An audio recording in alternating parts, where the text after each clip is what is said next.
We have a couple of guests, some coming back from other times. We have Lowrider Girl. How are you, Lowrider Girl? Doing good tonight. We have Mundo. Hold on. What's going on over there? My little friend's trying to creep up on me. Hey man, sorry. We got a little there he problem. is. That's our good buddy right there, little puppet. Little puppet is here. Little puppet is here to listen and maybe can say some 2 cents. We're all gonna talk about a little bit about riding culture, and starting with that, Mr. Mundo, can you tell us a little bit about how has it been in here in Ventura County riding and beyond? Because I know you guys go everywhere. Well, it's gotten really good. Like, these years have been like no other years. I lived in Santa Barbara. We used to come up here to Oxnard. Yeah, man. Paula and you were saying that you grew up in Santa Barbara. Went to junior high out there. Yeah, I was born and raised in Santa Barbara, and that's where my lowriding scene began. Bro, tell me, because we were chatting a little bit, and you were telling me how, like, back in the day, before you even had a ride, you used to go and see some of these rides out there. Yeah, well, I lived on the corner of 500 Street. If you guys are familiar with Santa Barbara, it's right off the freeway, right off the 101, and 500 and Milpa Street. My little brother and I and a few friends used to hang out on a Friday night. There was this mortuary tombstone company that was right on the corner. Yeah, and they made perfect seats. Wow. Perfect seats. So you were posted. I was saying that's a visual right there. Yeah. Hey, can you see that, Sonia girl, just chilling at the cemetery, watching the Lolos come by? No. Yeah. But you know what? That's the casita that I told you was my safe house. Was his parents' house.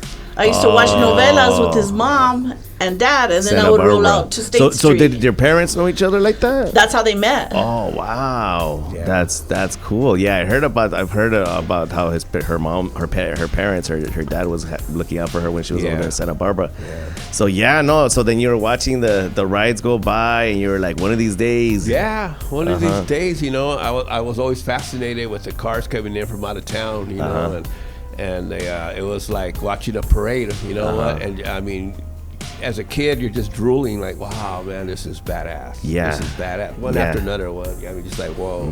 And what really fascinated me as a kid was the metal flake. The metal flake that just sparkled on the street lights as they were cruising by. And we were talking about this. This was during the 70s, right? This is when Boulevard Nights was like being seen at the theaters. That's cool, man. Right. Everybody must have been excited, rolling around like that. Yeah. And then how did the club start forming? Well, you know what? As we got older, I kind of went from model building. I skipped the lowrider bike as time went on. You know what? But you were building the little models? I was building models in junior Nice, high, and nice. actually I was placing in junior high. They had model contests. Oh, wow. And I won a couple of awards in junior high. But then, of course, I got into high school.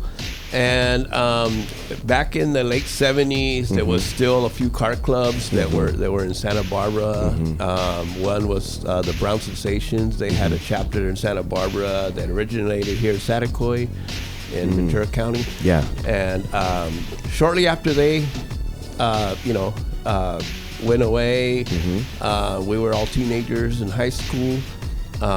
We just started getting creative and hanging out and started building our cars, and pretty soon we just started saying, hey, you know what, just make a car club. Yeah.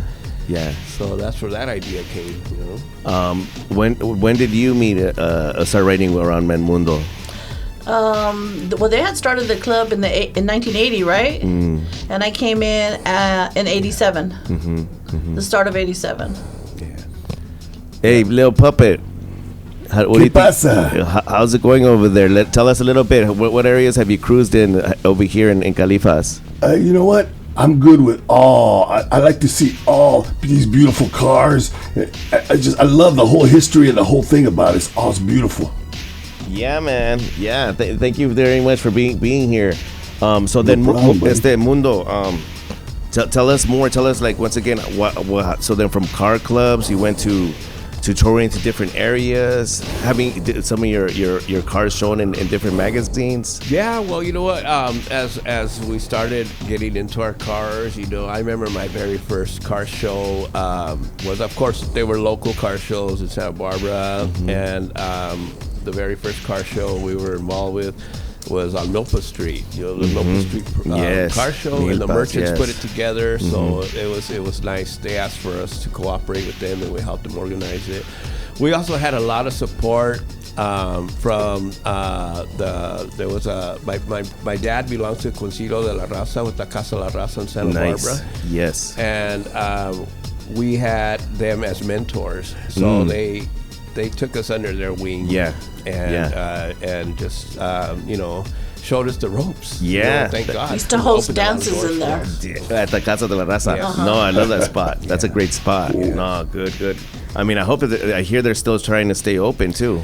I just got word that the developers are trying to get their claws on it again. Ever since I can remember, they've been always wanting to get that area and develop it. And we can't let that happen. No, that's right. There's just too much history and big time and comunidad, bro. Right. Like it's a beautiful thing. Yes. It's all good things there. Yes. So things that have been challenging, like the pandemic, other things.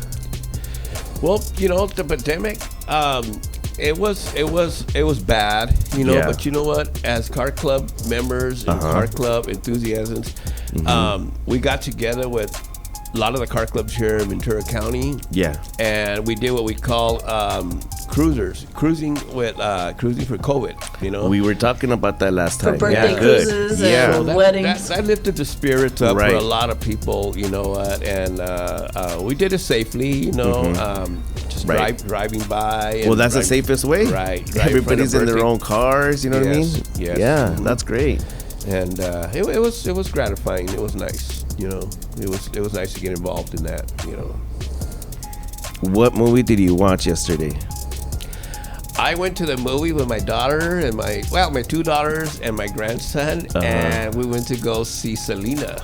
Oh, you saw the throwback screening. Yes, down the street. Yes, that's right. I forgot that was. I knew it was gonna play. Yeah. But and I bet it was packed. Oh yeah. Well, it was a good audience. Yeah. But it was just nice to reflect back, to that era and to see that Lowrider in there. Yeah.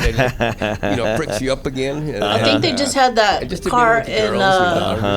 Oh, that's cool, man. That was a perfect movie to watch. What were you gonna say? They just had that car out at this past weekend at a show out in Texas. Nice. With the bumper.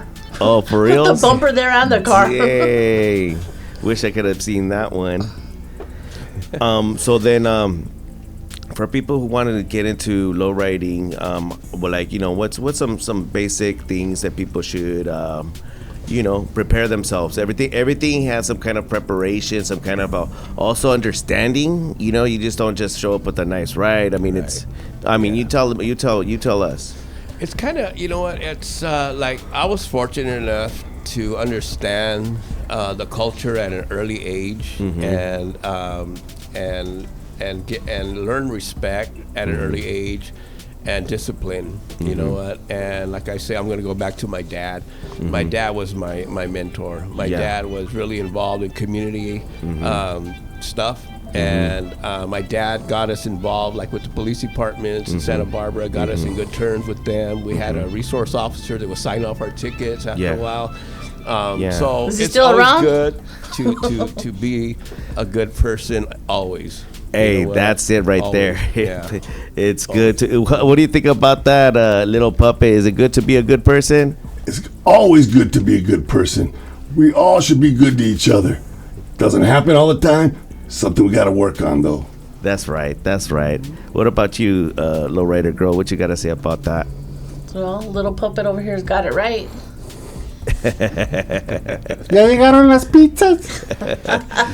Family. You mentioned family. I've noticed more and more we've been talking about just the bringing family into a lot more of riding culture, show culture. I mean, what is that really? Is that? I mean, I see it. I see it with the different ways that you mentioned, the bicicletas, the little carritos that they have. I mean, that's a great thing. Yeah, but it's also important to teach them, the struggles as well. You know what? I have 2 vehicles, and you know what? When I only had 2 grandsons, I have 7 grandchildren. So my first 2 grandsons, I was so overjoyed that, you know what? I told my daughters, when I'm done low riding, this bomb is going to my oldest grandson, this truck is going to my second oldest grandson, and you know what? You got more cars to build now. So now, it's like they just don't see a car. They see the fun and the struggles that came along with it, and the respect that came with it, and still comes with it, and you have to teach that to your kids and grandkids at an early age, Thank you for saying that. Nothing Thank is you for taken saying for that, granted. for sure.